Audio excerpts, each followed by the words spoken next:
Most of us trust Munton to ensure that the items in-game work as described, and we play the game thinking that the items perform accordingly. But what if I told you that you have been scammed? In this video, you'll be seeing the results of 6 different magic item interactions which I have personally tested. You'll see things that you will expect them to work with, but surprisingly do not. We start with the Genius and Glowing Wand. Both of their passives are supposed to be triggered upon magic damage, as stated in their respective descriptions. Since they have the exact same trigger conditions, they should be triggered by the same things, right?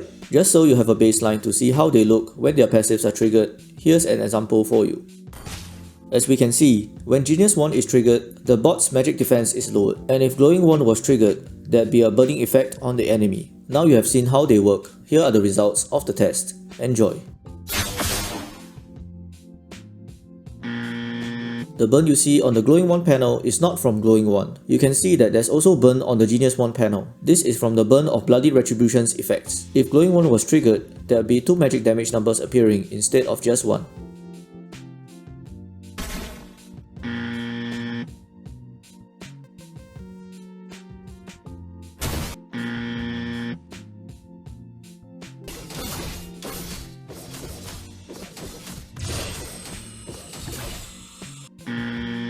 As the damage bot cannot attack me, I had to use the computer bot to test Vengeance. Alucard had 17 magic defense before we triggered Genius Wand, and it was lowered to 11. So we can confirm that Genius Wand's effect was triggered from Vengeance.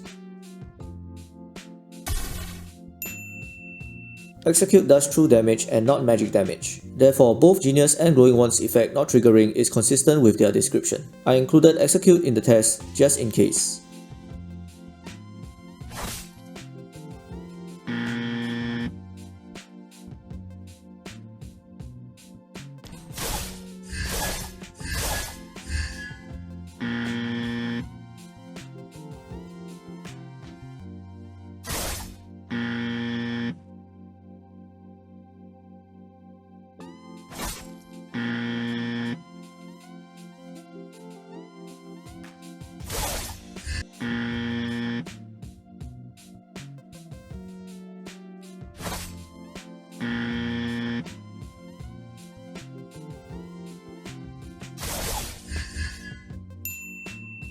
Ice Queen Wand's effect does not do magic damage, so both Genius and Glowing Wand's effect not triggering is consistent.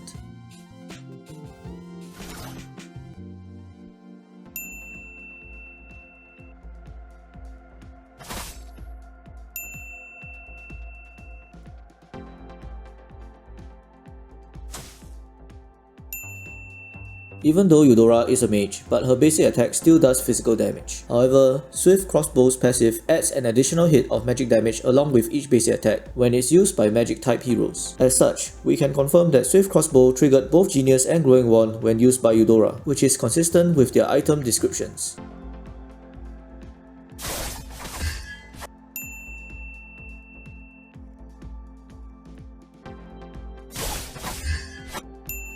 Both Endless Battle and Calamity Reaper do true damage, similar to Execute, but I included them both just to make sure, and they were both consistent and did not trigger Genius or Glowing Wand's passives.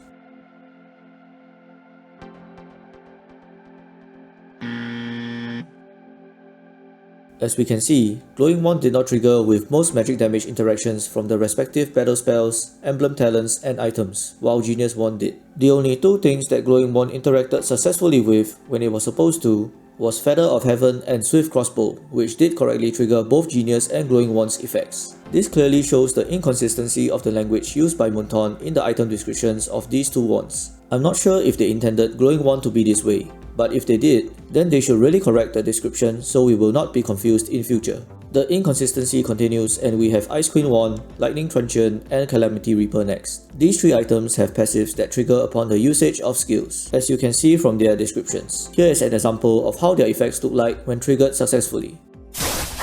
As we can see, Ice Queen Wand will leave an icy trail on the enemy's feet, while Lightning Truncheon will inflict an additional source of magic damage. And lastly, Calamity Reaper will deal an additional source of true damage after the basic attack. With that in mind, let's dive right into the test results.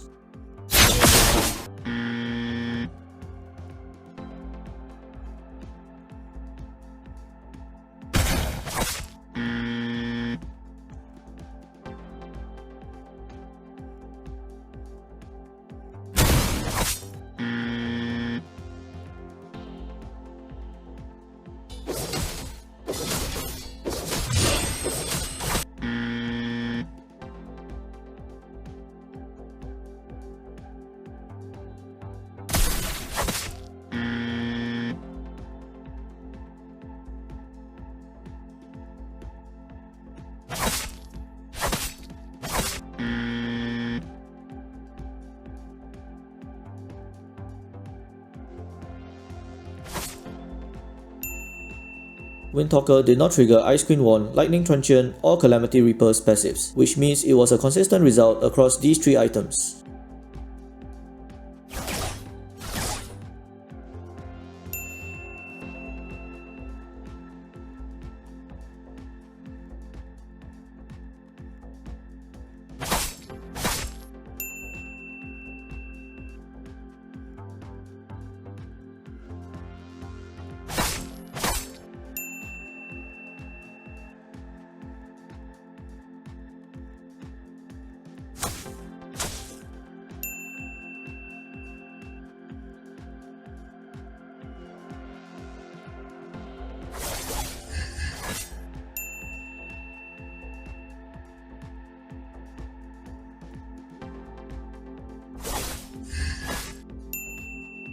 In order not to trigger the effect of Ice Queen 1 and Lightning Truncheon, I had to cast Fanny's skill 1 away from the enemy first, before moving closer to trigger Endless Battle and Calamity Reaper's effect. It would seem that they didn't trigger Ice Queen or Lightning's passives.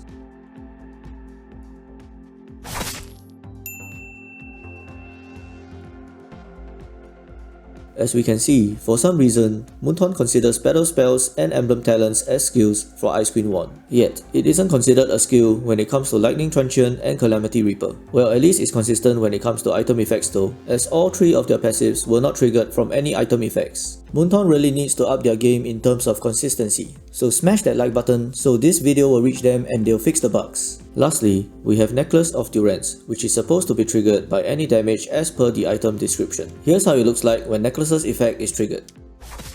As we can see, Necklace can be triggered from damage, and there'll be a broken heart icon to indicate the effect is active. And now here are the test results.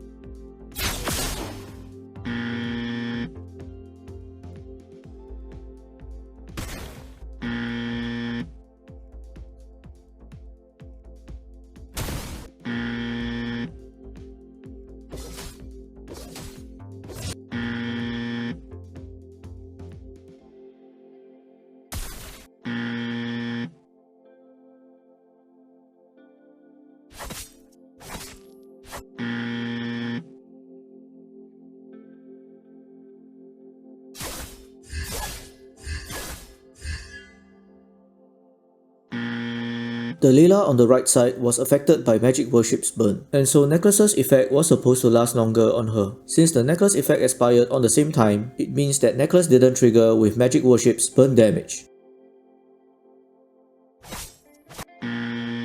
Zolong was also hit by Windtalker's AoE bounce, but he did not receive the debuff from Necklace, which means Necklace did not trigger from Windtalker's damage. The Layla on the left side was also hit by Lightning Truncheon's AoE bounce, but she did not receive the debuff from Necklace, which means Necklace did not trigger from Lightning Truncheon's damage as well.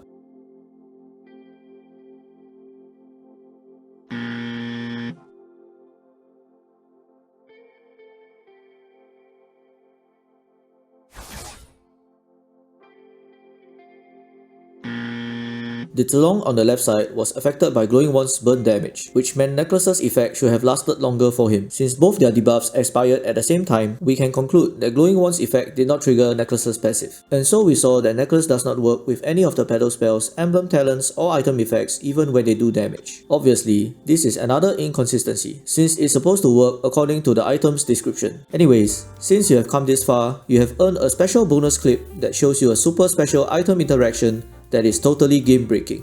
Here it is.